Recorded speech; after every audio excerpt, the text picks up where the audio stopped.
The first 3 weeks of the eruption here in Hawaii, crazy things would happen in the middle of the night. A new fissure would open up and it would threaten a new neighborhood. Thousands of people were evacuated from their homes. I started the Hawaii Tracker Facebook group to help people understand what's going on and get their questions answered. Hey, how's it going? We're live. This is Fissure 20. We had hundreds of people all throughout the neighborhoods sending in videos, articles, and images. We spend a lot of time making sure the accurate information gets out. This is live. There's still lava moving. They weren't just sharing a story, they were helping their neighbor. If a family was being evacuated, my group would just jump in and help out. So it was huge. They were watching out for each other.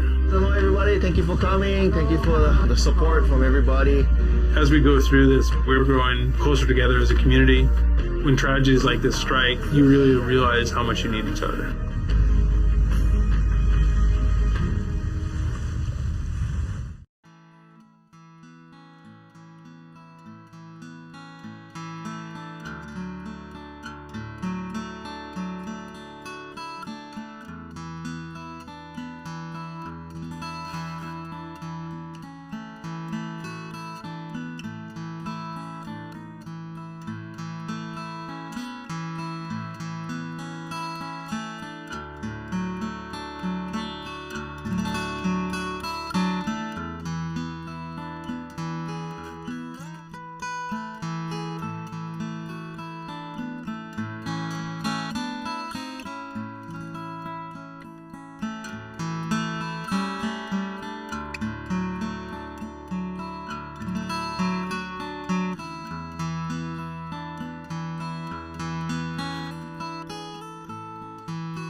Aloha everyone, I'm geologist Philip Ong, here with Mr. Dane DuPont of HawaiiTracker.com, bringing you guys another Hawaiian Volcano Tracker update. Today is Thursday, January 5th, 2023.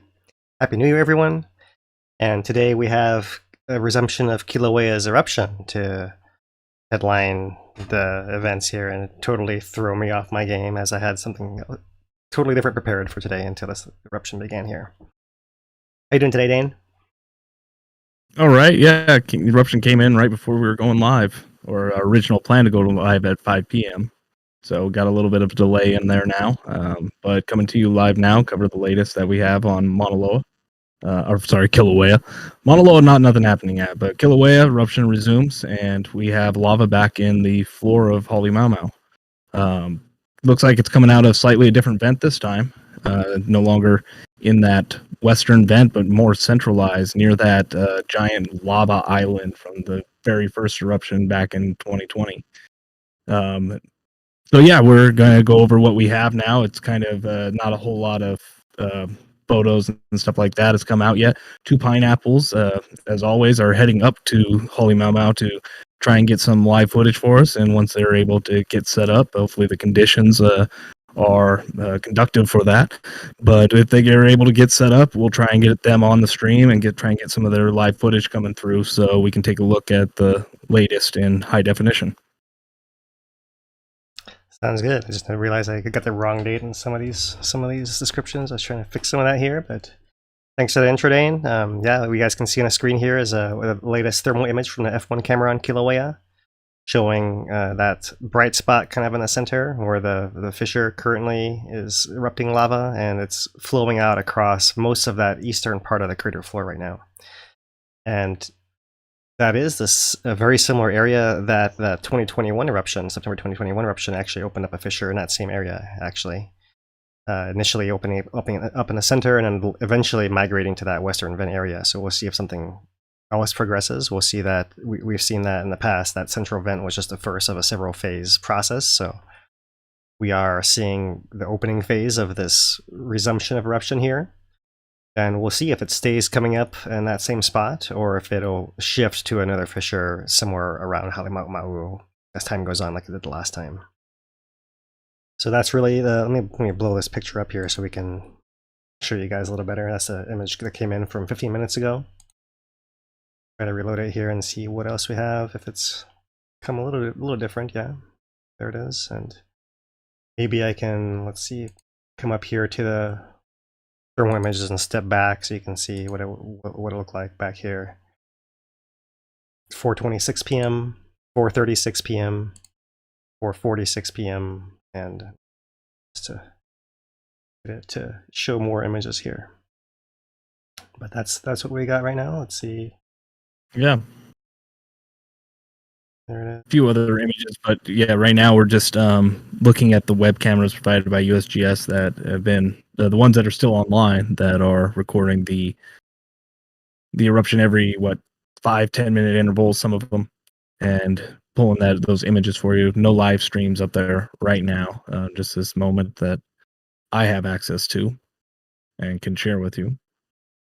Yeah, so we know that their cameras are running all the time and they're providing image to the internal site more than every minute, but the public website's only updating every 5 or 10 or 15 minutes depending.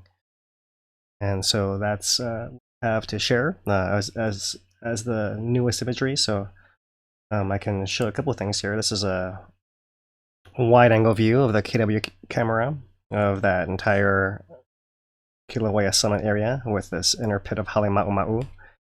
And right in here is where you see that fissure erupting, and you can't see it quite as easily, but the silver outline of lava flows at this early stage is something like this. And by now it seems to have run out further, and so it's held to that eastern side of the island more so because of this kind of a ridge here across the center of this. The lava is staying on that east side for now, but as it floods the area, it could wrap around and come back around to the closer side of this camera, which is the KW camera. We also had the repositioned V1 camera earlier, so here's a little bit more zoomed in view. And there is that central island right there with that more recent persistent lava lake here in the foreground right there. And just behind that island from this angle is where you see that fissure emerging right in there. And there's one more view since they zoom the camera in further. So the best zoomed in view we have from the V1 camera is this, looking over the edge of the island, that central island right in here, and seeing that fissure erupting through. And it's already made a little pad of lava, so it's erupting through that lava flow that it's feeding, that's flooding the crater floor here. And that's the current view. Let's see if I get one to load. Where was it here? So right there is a little bit more of that sequence, so I can get it animate somewhat manually for you guys here. So there's the first one, second, third, fifth, right? Starting to see now, it's starting to wrap around in this direction here a little bit. So that's that current B1 view, or F1 view. I wanted to show you the B1 as well. So this is the camera that's looking from the Kanakakoi side from the south. And the eruption is way over here in this part of the crater. So if I advance it, or if you can see that that's what the view would probably look like, and lava is flowing across this part of the crater floor here. And it seems like as it gets dark, we'll see a much better view of that extended lava flow from this camera, and see better what the view might be from Kanakakoi that we expect visitors to the national park to be faced with as they head up there tonight. So that's the visuals that we have starting off here. Got something, Dane? Yeah, and if anybody has any questions, make sure to drop those in the chat, and we'll try and answer those as we can. It's still an emergent situation, but it is the resumption of an eruption that we've been covering for the past year plus, so we're pretty acquainted with it. So go ahead and drop us any questions, and we'll see what we can do. Yeah, and it's worth saying that it's been less than a month since that eruption really paused officially, right? We heard from USGS there were signals decreasing back in December 6th. That's about a month ago from now. But it was, I want to say December 20th that we saw the last overturn of lava within that pit. So lava was at the surface just 2 weeks ago, 2.5 weeks ago or so. And that was the short break we got in Kilauea here. Right. So those are the views. I can go through some of the monitoring signals that we have as well. And let me get that lined up for a little bit out of order. But I'll show you some monitoring data here. So starting off with our tilt, here is the tilt for the last month at the top from the summit, and then zoomed into the last week here below. So you see over the last week we've had the deflation-inflation pattern that's looking a little bit more compressed now because our scale has been expanded here due to the signal we saw today here, and that's this big tilt jump, that first a big drop. Let's see if I can get this to zoom in. First a big drop, then a bounce back up, and now we seem to be crashing again as the lava is exiting the vent now. And here's how it looks on the month-long tilt meter. And you might recall that we had a little offset from an earthquake that occurred Christmas Eve here, but that otherwise we had seen a little bit of a rising pattern and then a little bit of a flat pattern here that's kind of offset. Still did the work of increasing the tilt here on the ground, and then really since then a little more evident that the tilt has been rising. But you could take the whole thing as a whole and just note that in a rising pattern in the shallow parts of the volcano within the upper 2 miles of the surface to be able to see the signal detected here on a tilt. And if we move down to the GPS, which is north and south distance across the summit, we can see that despite the pause of lava at the surface, there has continued to be extension of that summit crater. So we knew that magma was coming in and it was filling underground the deeper levels and sometimes the shallower levels with those occasional pauses. And we do also see that on the east rift zone, there is that same pattern of contraction. So the magma is not getting to that middle east rift zone and is not threatening anything outside of the national park area. That's one important thing to state up at the top, is all this activity is currently constrained within Kilauea summit in Halemaʻumaʻu crater in Hawaiian Volcanoes National Park. So no threat to people increased from the lava itself at this point, although as Dane mentioned, there is quite a lot of gas that can come out at the beginning of these eruptive phases. So the VOG might be the primary hazard to deal with, depending on how much gas is coming out today. Yeah, we'll expect a spike in that happening now. So since that hasn't been measured, all we have so far is the gas measurements from the last year here. We're in declining patterns, right? A year ago, they were up in the several thousand tons per day of SO2 being emitted. Recently, it's been only a few hundred tons per day. Here's the last month, we're down at 150. So we expect this to jump back up to the thousands again, and that will increase the VOG coming out, being produced by the eruption here. For the lava depth, we still don't have an updated, we haven't had any accumulation of lava where this laser is pointed, right? This is actually pointed at that old persistent lake area that's circulating, and lava is now erupting on the other side of the island, on the eastern side of it from there. So this laser is pointing at a piece of the ground that's still not being covered by lava, so it's not really giving us an accurate indication of the eruption here. And for earthquakes, here's the last year. This is earthquakes per week. So we had that background level that we've been in for a while, and then we noted in the last few weeks here that the earthquake levels have been elevated. And this is because of that waning of summit eruption at Kilauea just before Maunaloa erupted herself. And after Maunaloa erupted and Kilauea adjusted again, stretching out. We saw that the summit activity wound down, but that subsurface, it was just as active and actually picking up activity here as we saw these earthquakes over the last few weeks. So while we had the start of 2023 with both volcanoes not erupting, they're doing that for two different reasons. Maunaloa was not erupting because it had just put out this huge amount of lava, right? 66 billion gallons we calculated of lava came out of that eruption. And Kilauea stopped without putting out any lava. That's kind of the opposite pathway, right? So all that pressure was still building on the ground, and it was going to be a much sooner resumption than Maunaloa. It's always been a prognosis. And here we are, after not that long, seeing Kilauea pop back up and through.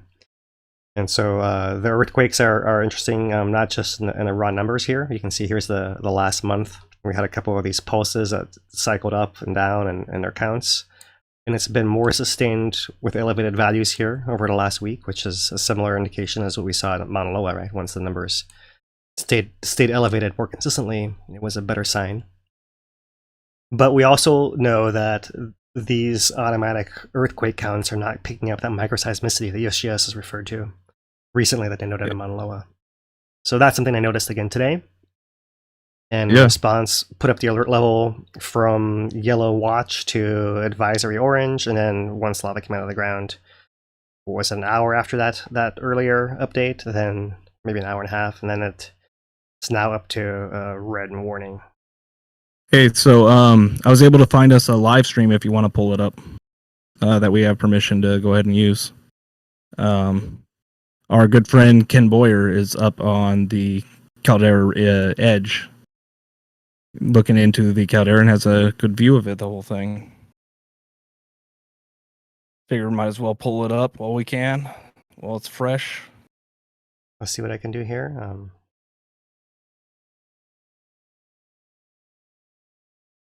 But I'm not sure I'll be able to manage that, to be honest, Dane. My computer's a little slow right now.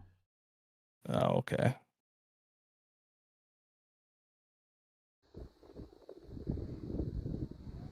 Yeah, well, if it can't do it, then it can't do it, but...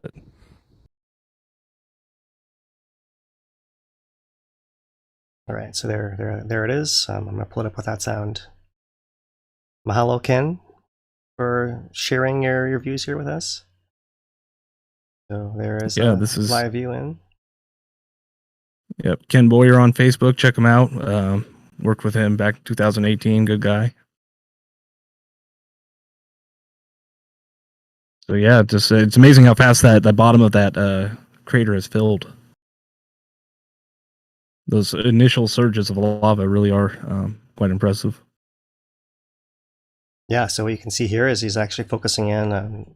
So it appears, watching a few seconds of this, that he's at Uekahuna on the north side of the crater, and he's looking south across. So there's that main fissure that we saw highlighted by the thermal cameras.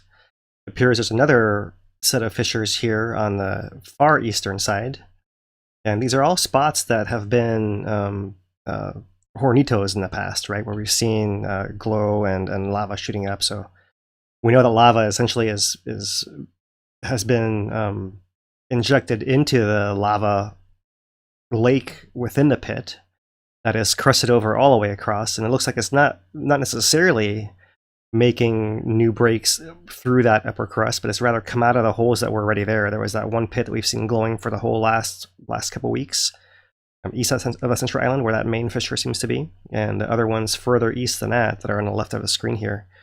Those ones, let's see if I can get this zoomed in further. Those ones are the ones that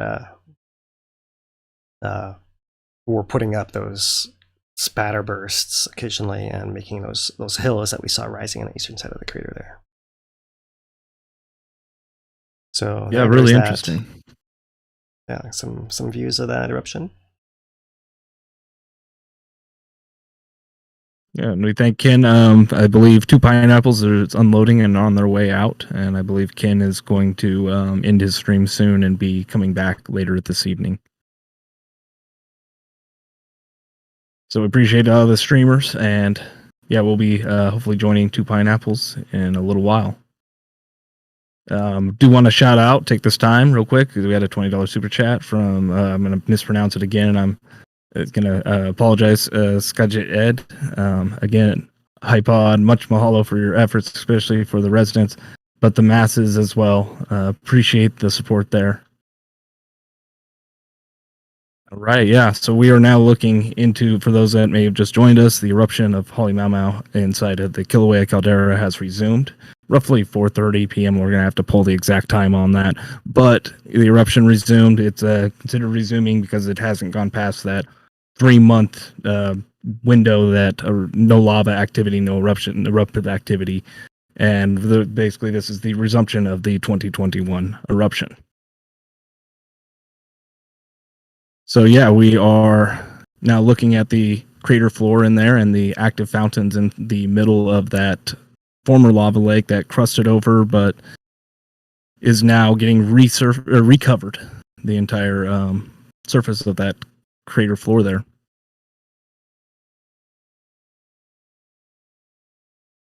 It was interesting, the footage. I do want to applaud USGS on this one because I've been critical of them on the alert level usage before. 2020 eruption, it went from green to red, skipping orange and yellow entirely. This time they seem to have gotten it right. The escalation to warning, it was well timed, an hour and a half before the eruption began, well played, and then an immediate announcement that the eruptions resumed, well played again. So that's a win for them in that alert level usage, in my opinion. Yeah, that was good to see.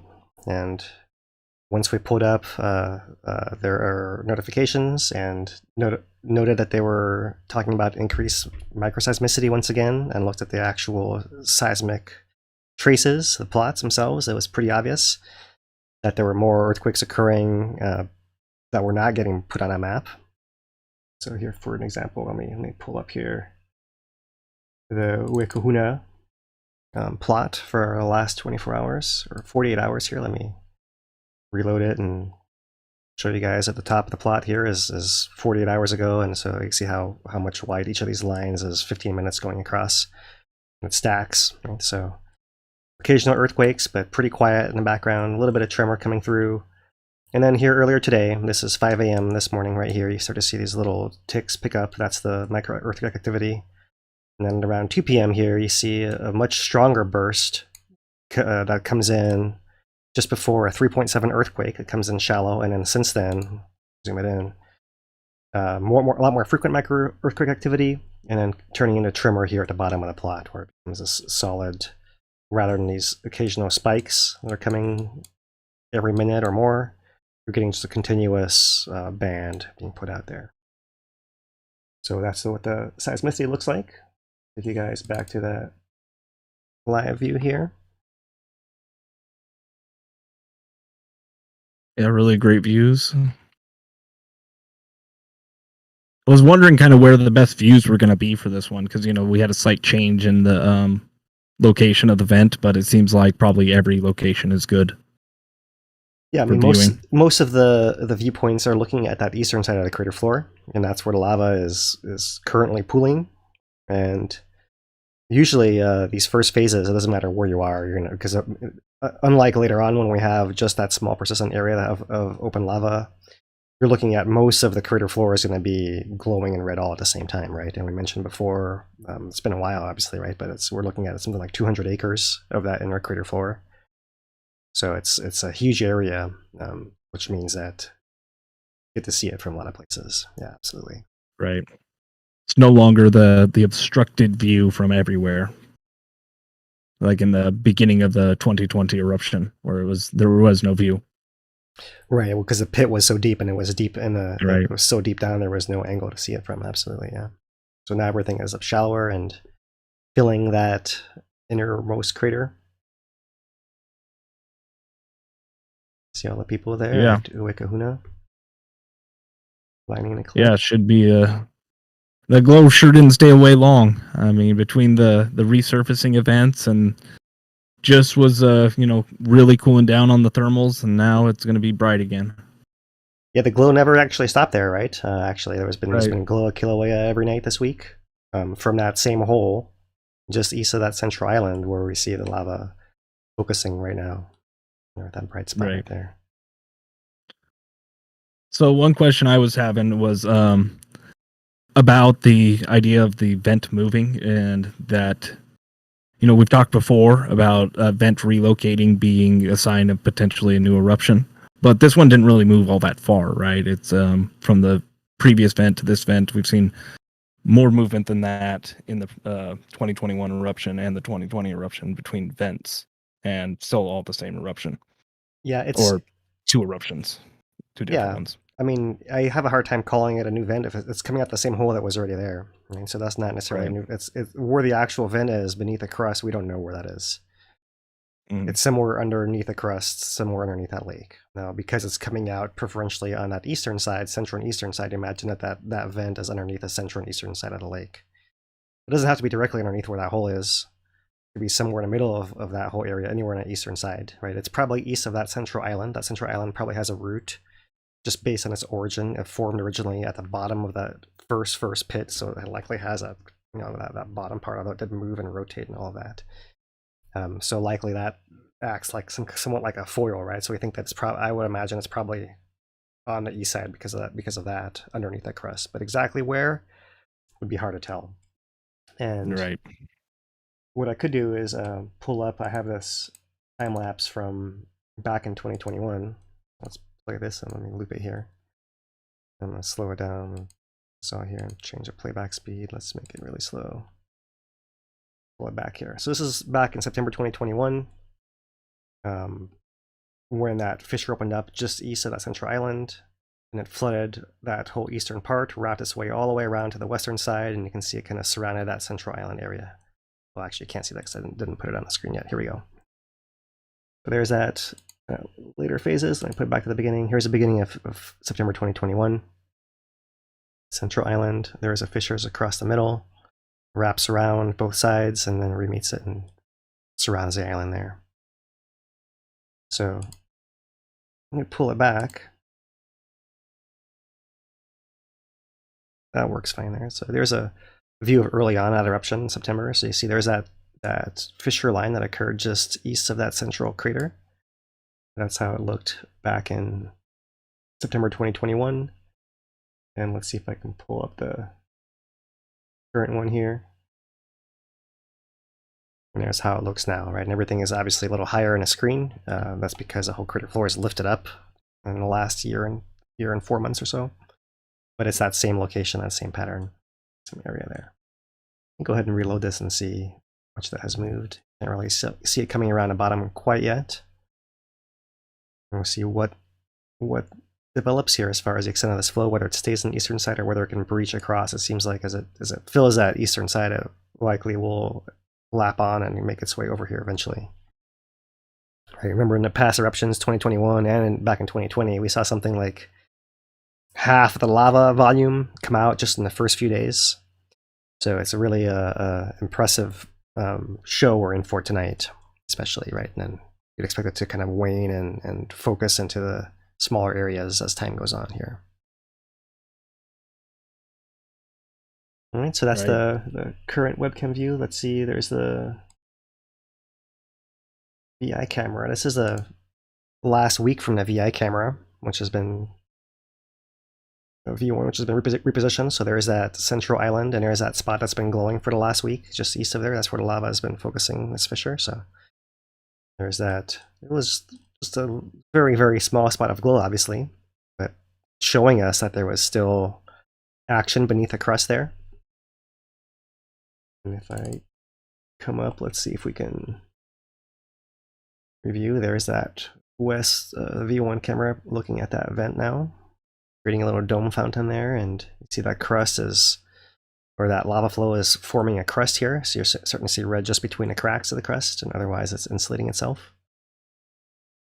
There is a B1 view showing that eastern side, so it's a nice epic view. So from here we can actually see it's come all the way across to that eastern edge of the crater floor, all the way to the southern edge over here, and looks like it's reaching that northern edge. So it may actually start lapping up and on to that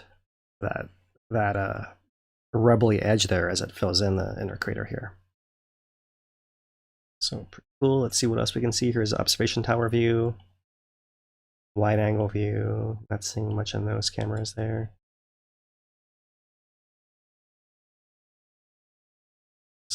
That B1 is looking pretty nice.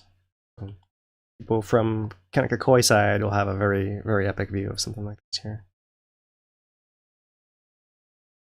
Right? One, there we go. There's the KW camera. So now you can see that it's actually running all the way along the edge of that crater on that northern side right there. Let me see if I can get that blown up a little more. There's that the collapse zone of 2018 comes in several steps. This is the largest one. That's the highest one up there. There's a secondary one that's right in here. It separated this inner pit from that down drop block area over here. And this is the area that we were looking at prior to the slowdown of Kilauea, lava being able to possibly lap onto that area right over there. And it seems like it's making up some of that ground. I can still see a little bit of a cliff right here.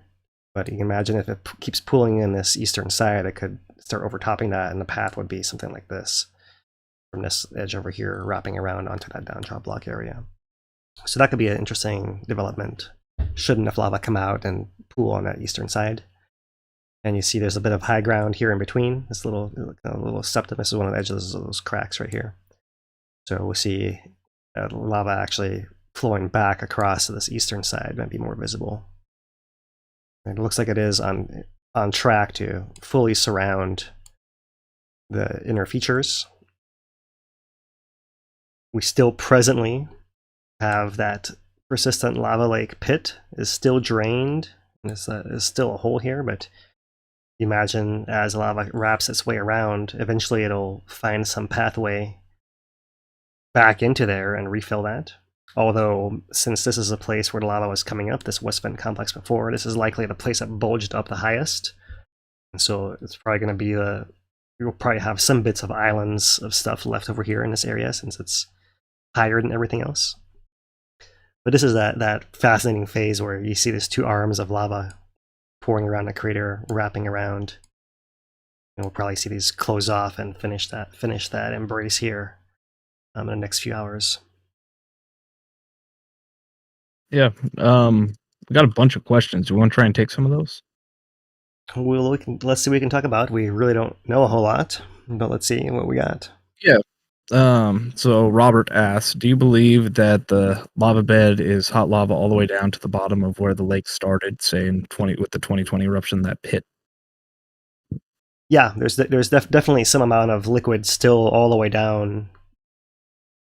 Yeah, more than 1,000 feet down there for sure. Yeah, and it likely is cooling against the walls of that pit, and it's forming a crust in the surface as well. But there's still some massive core of liquid in there for sure, right? Largely degassed because it's been losing gas for that entire time, but can still be mobilized, and especially if it's injected with all this new material that's got all this gas into it, it can basically be reinvigorated, right? But it's not going to last forever in that sense. It's likely to have this initial pulse and then to kind of crust back over and retreat to a more persistent, smaller spot as well, like we saw before. Yeah, but that's just based on the modeling. You can look at heat flow and cooling equations, and then the geometry of things, and even when a lava is like a very thin blade that injects and it can have a huge amount of surface area compared to its volume, it still takes a while for it to solidify all the way. And when it's in that more of a spherical shape, more or less, right, then it takes even longer. Right. Yeah.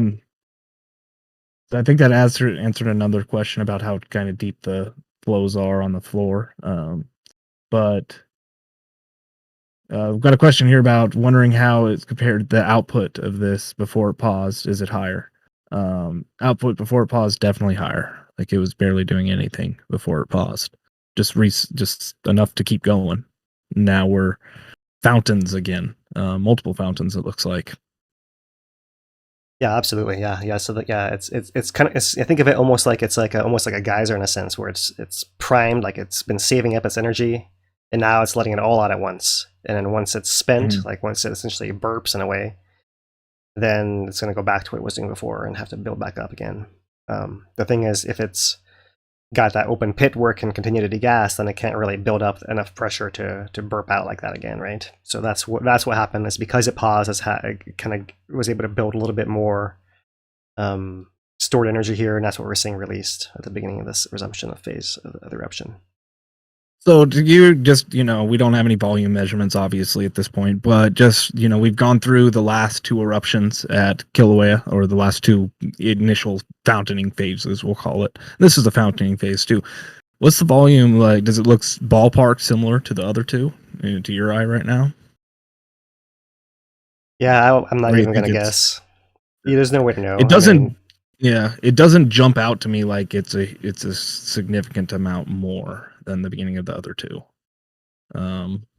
It's so hard to tell because the scale is totally different, right? Like, if you look at the actual area of ground covered, this one's covering a lot more ground. I think you can say that pretty confidently. Right. The area of ground covered is much larger, so you can have the flow be like half as thick and still have the same volume, and it won't look as, you know what I mean? Like, that's almost impossible to tell.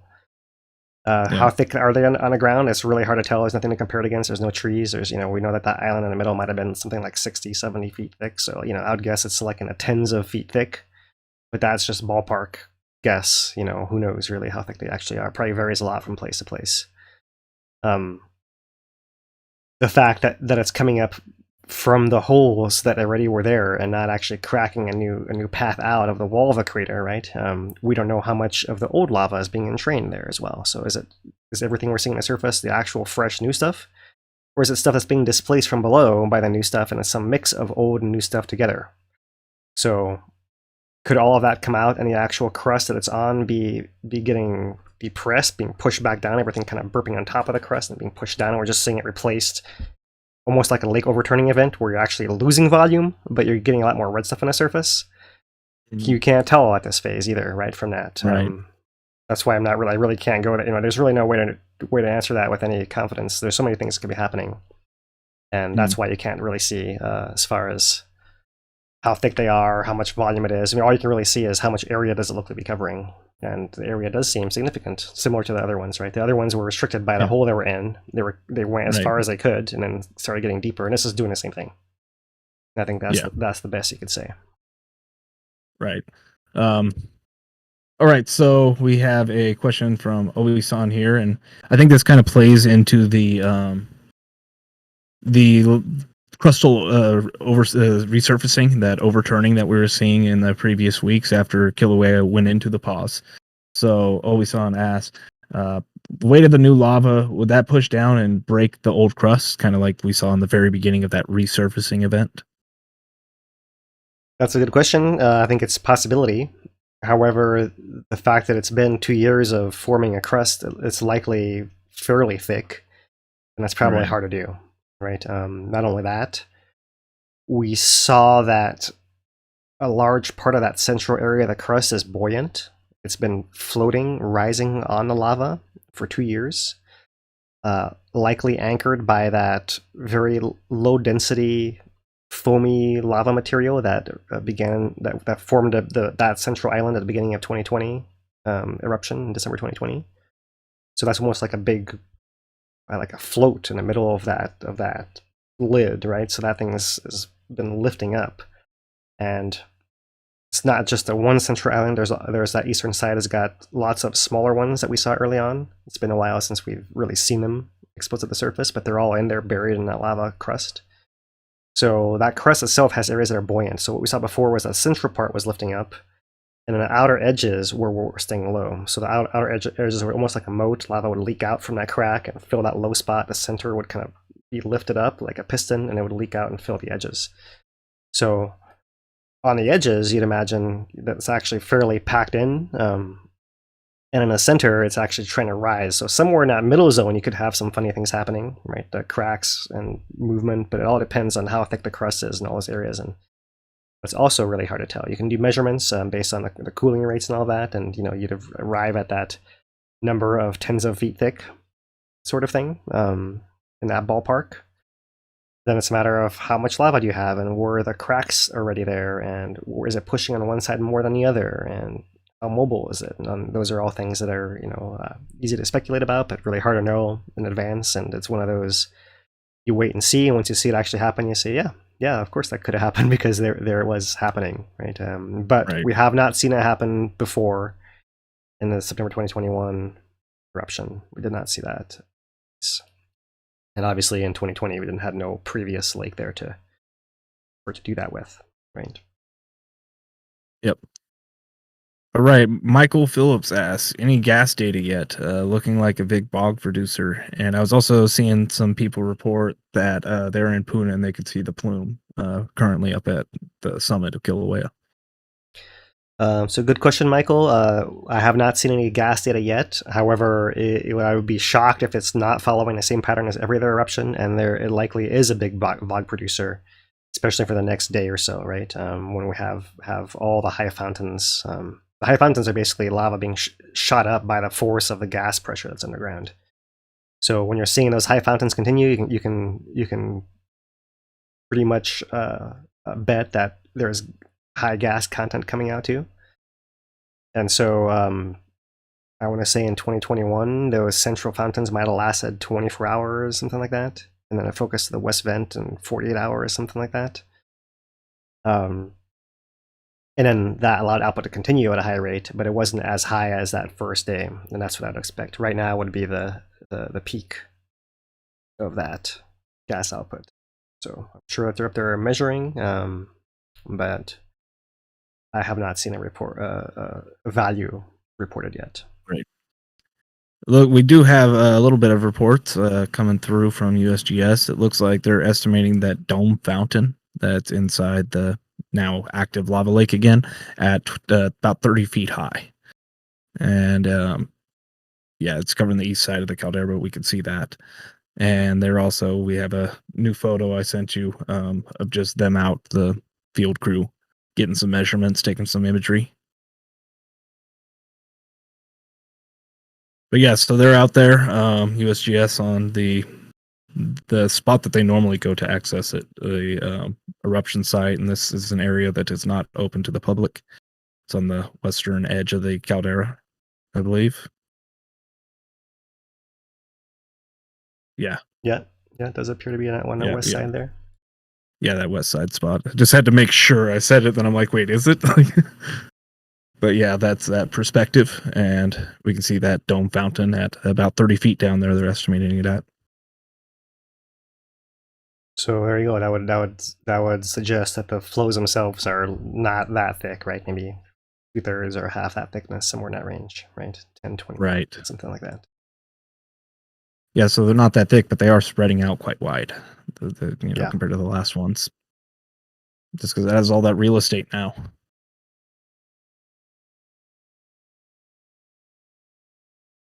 So let's see what else we have here.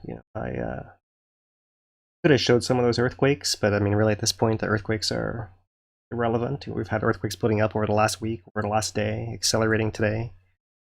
That was going to be the story, that the earthquakes are picking up and increasing numbers, building up to something, and that something preempted the story being told. But there it is.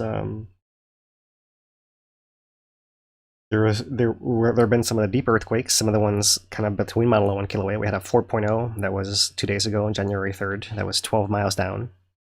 That's near that interface of Kilauea and Maunaloa, but it's beneath the crust, actually. So it's down near the deep magma pathways of Kilauea. So it just seems like the adjustments of Kilauea to Maunaloa's recent eruption are pretty extensive, right? Going all the way down to that 12 miles down, and likely that brings the possibility up of the inclusion of some deep magma into the system here as it adjusts underground. So yeah, we know that from the Pahala earthquakes, the supply of magma into the volcano is still healthy and likely from several sources there, and thus this resumption of eruption wasn't a surprise. I mean, the exact moment of time came pretty quickly, escalating pretty quickly over the last week. But the fact that it was going to happen was something we even referred to last week already. So no huge surprise on that. Yep. All right. So we are, I think, ready to try and bring in two pineapples, or at least pull up their stream for right now and take a look at the ongoing now fountaining inside Halemaʻumaʻu. I mean, working out a bit here. All right. Yeah. And, we're just, trying to, this thing started about half hour before we were going live, and we had a whole stream set up, planned, and kind of got to go on the ad hoc. And so we're bringing in everything as we can, and we appreciate two pineapples for hurrying on up there. And thankfully they had all their gear charged, everything like that, but they are now live. And up at the Kilauea caldera, I haven't gotten exactly great chance to look at it yet, but they are live, and we are going to be bringing up the stream here momentarily. Then hopefully we'll be able to get them on a call and talk to them, get a report from the ground, see what the fog's like around the caldera, and try and just get some reports, see how many people are up there.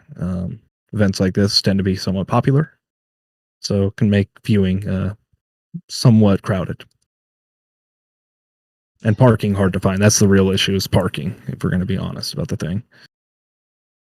Right. Although, it used to be that there were fewer spots you could actually get a good view. And that does restrict where you can go to park. And I would imagine you can pretty much go anywhere and park anywhere and get a good view now. Different aspects, of course, right? Maybe the fountain directly, maybe the different shapes of glow, or different parts of the lava lake surface. That kind of thing. Right. We just want to shout this out again. This is Two Pineapples on YouTube. Check them out. They are friends of the channel, and they help us bring a lot of content to you guys live on location. They have all the equipment and the experience for that kind of stuff. So yeah, we appreciate them. And if it's okay with you, we can try and get them on the stream. See what get a report from them. Just give it a shot. I'll tap them in. And just give me a second. I gotta do the thing. Sorry, 1 second. But yeah, we're gonna try and bring them in. Let me make sure I call the right number.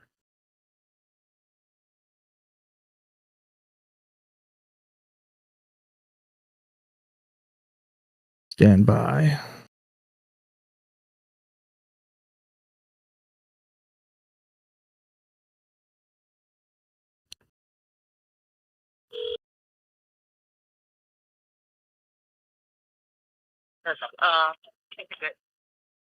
Hello? Hey.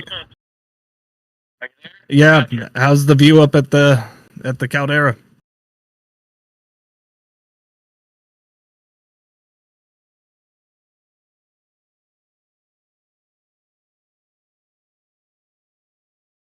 Look down, 100 times better.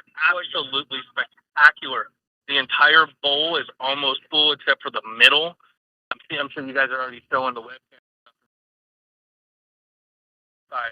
It's just spectacular. What a moment. Yeah, I mean your camera, I mean, it brings so much more life to it than, the still image every 5 to 10 minutes. But yeah, we can see that lake in there, or that standing lake that's forming around that vent now, and all that very hot lava, it looks like, coming out and making some standing waves.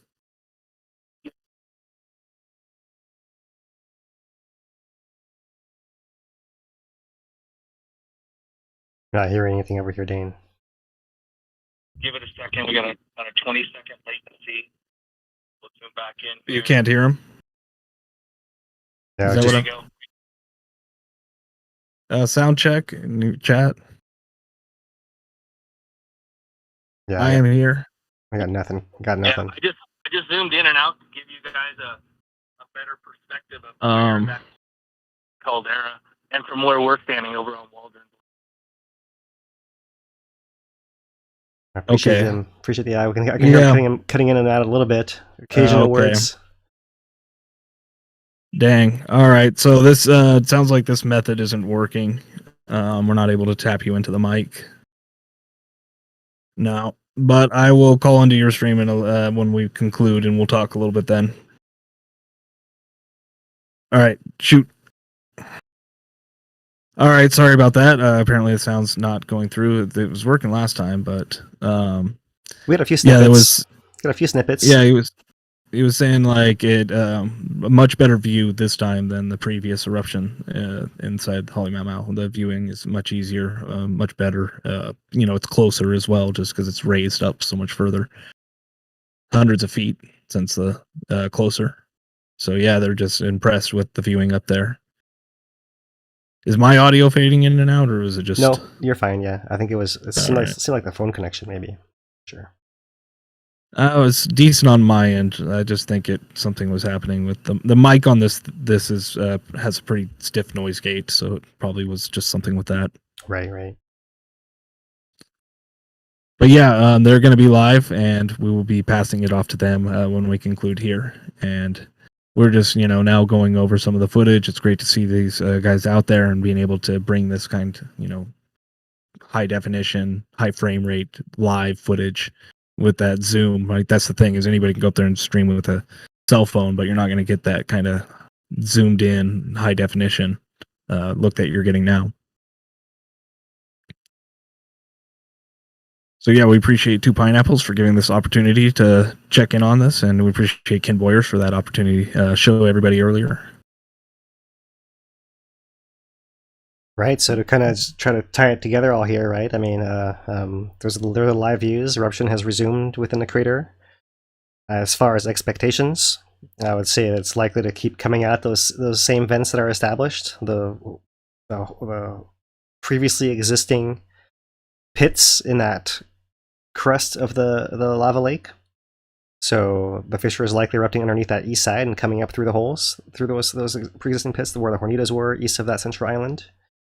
Likely to flood that whole crater floor and harden over the next couple of days, and then likely the full extent of lava will diminish over the next few days to whichever one is the most active vent, right? The easiest path out for the lava.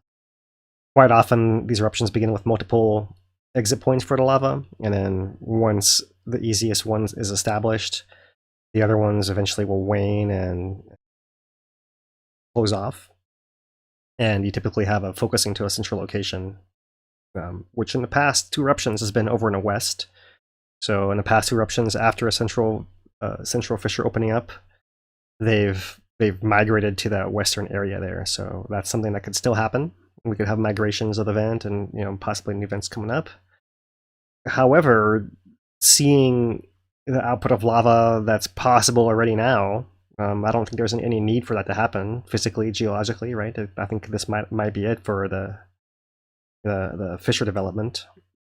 I think both in 2020 and 2021, we saw that second fissure on the west side come in pretty quick within that first few hours as well. So it's only been not quite 2 hours here since this eruption began. But the more time passes, the less likely that seems.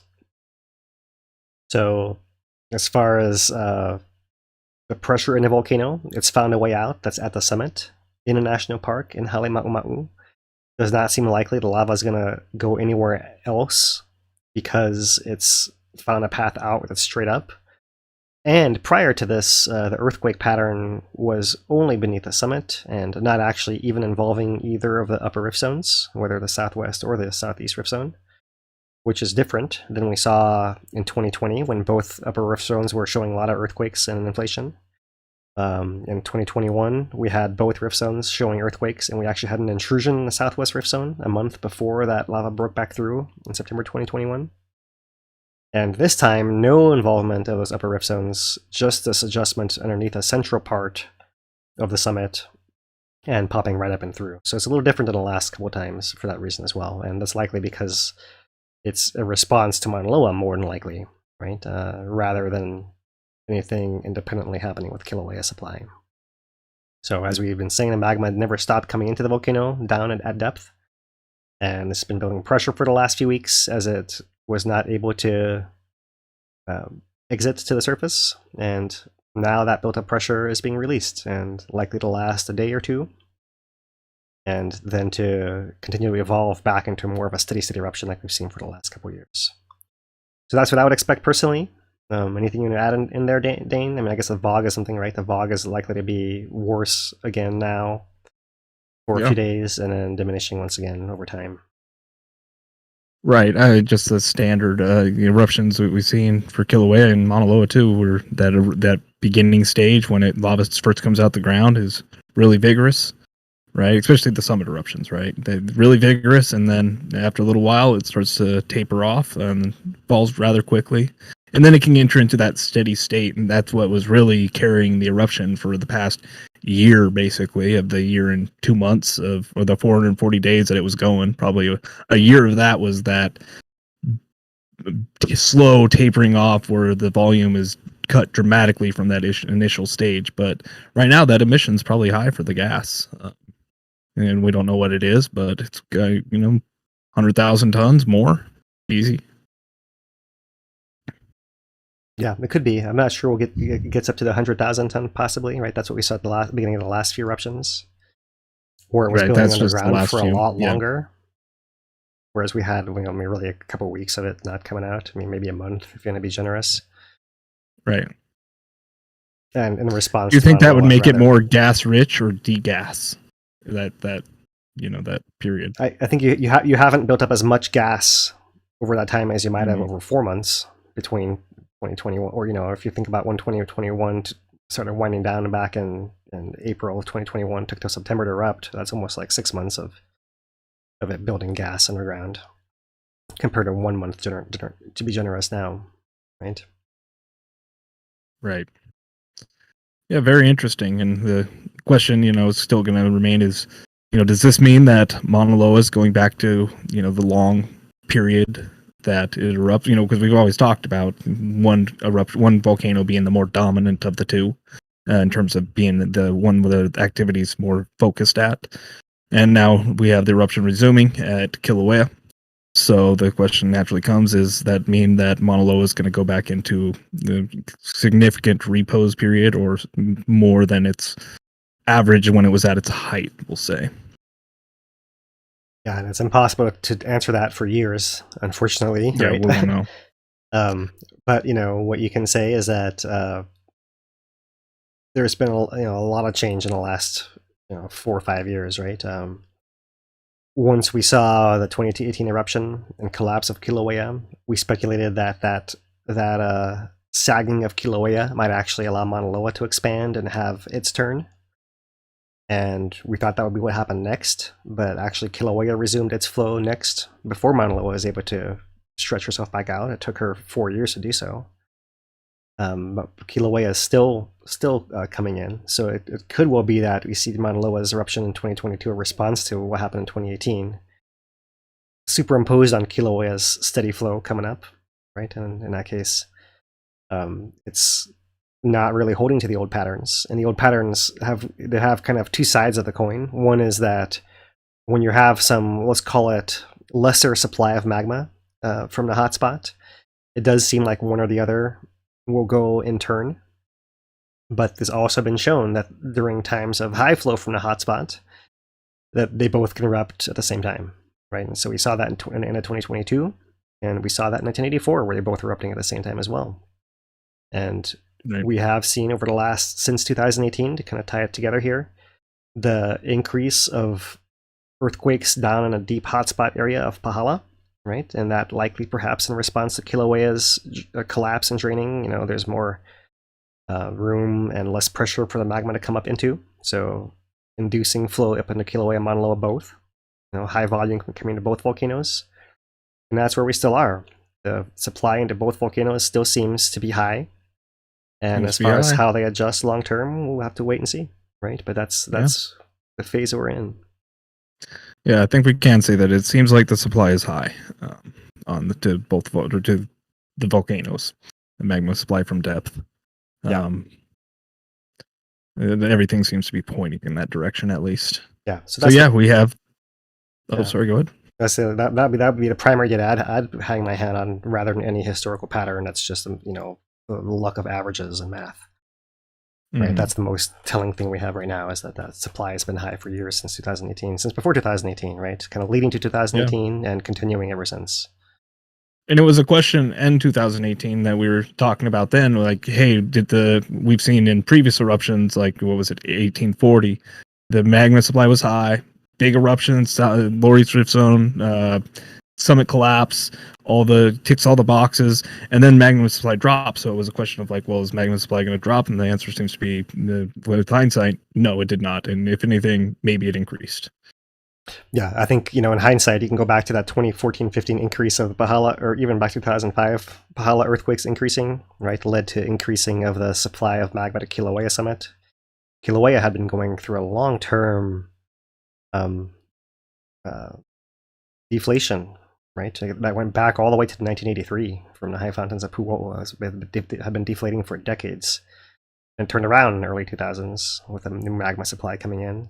Activation of the hotspot, beginning of Pahala earthquakes. They've just picked up more and more and more. And so you could easily say that we should see a new pattern of both volcanoes erupting together that's different from what we've seen in the past. That could also be on the table. All right. Hey, we just got a big super chat, and I have been meaning to get through super chats. So let's go through super chats real quick. How about?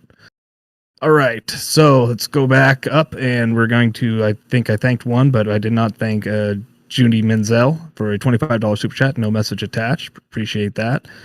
Sorry if I'm getting your names wrong. It's actually hard to see these with these new displays that YouTube's added with fireworks. But Susan Daughtry, thank you for, with a $20 super chat, thank you for the fantastic information and coverage. Appreciate the support there. We come down, we have Furious Panda with an NZ $20 super chat. Been watching you guys since 2018. Honestly, don't think I've missed an upload. Your consistency is admired. Thank you for feeding my addiction. Appreciate the sticking with us, Furious. If we periods like this, a lot of people come through, but when there's no activity, it gets kind of people don't really think about the volcanoes that much when they're not erupting. All right, Kelly. Burke comes through and says, sorry if I butchered that. It says, mahalo for your rapid informative updates. You guys are the best. Appreciate the support there. We have a $25 super chat from Jade Wolf Photography, I believe. Thank you for always providing such reliable coverage. You guys are great. Appreciate that. And then we had longtime supporter Gary Bryan come through with a $35 super chat. Thanks, Phil and Dane, for this update. Guessing the convective movement from deep below and upwards towards the surface must really be stirring the molten cauldron batch beneath.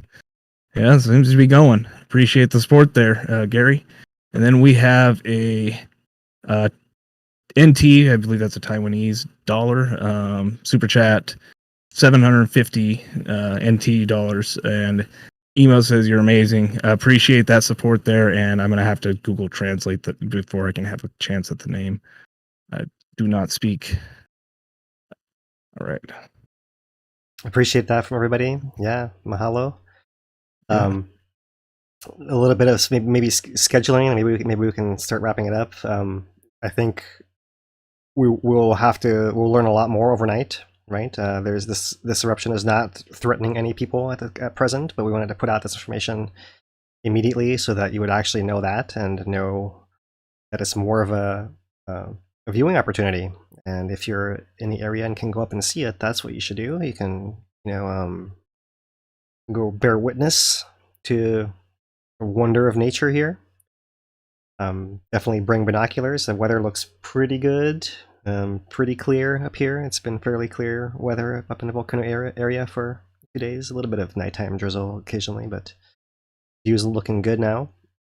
I would propose, we haven't talked about this at all, so it's just today now, maybe tomorrow we can come back with another update to summarize the first day, what's happened here, and any further development, whether it's fissures moving, anything like that. If that's something happens more urgently, we can break back in, but otherwise I would imagine that we can just kind of come in tomorrow and update it 24-hour what's happened, since that's usually the most dynamic part of an eruption, the most lava on the surface kind of thing.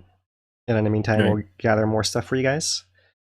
Next week was going to be a challenge already because next week Thursday is there's a talk at UH Hilo as part of Volcano Awareness Month. This is Volcano Awareness Month from the National Park, USGS, combined with the National Park and other institutions. Let me see if I can schedule. There is a schedule for Volcano Awareness Month, so next week Thursday there's a talk at Hilo in the evening, and then Ocean View on Saturday in the afternoon. Then the following week you see Tuesday and Kona, Wednesday on Naleo TV and likely online, and then that following Thursday once again there's a talk. So we will not likely be able to do Thursday updates the next couple weeks. Maybe Wednesday. We'll have to wait and see, but since we'll come back to you guys tomorrow, we'll update the schedule and look at that and see what happens with Kilauea here coming into next week as well. But we're going to switch things up schedule-wise, so stay tuned for announcements of when we actually will be squeezing in here, and maybe we'll be able to just come in and bring you guys some of these live events from the talks, if we can arrange those, and add to that as needed.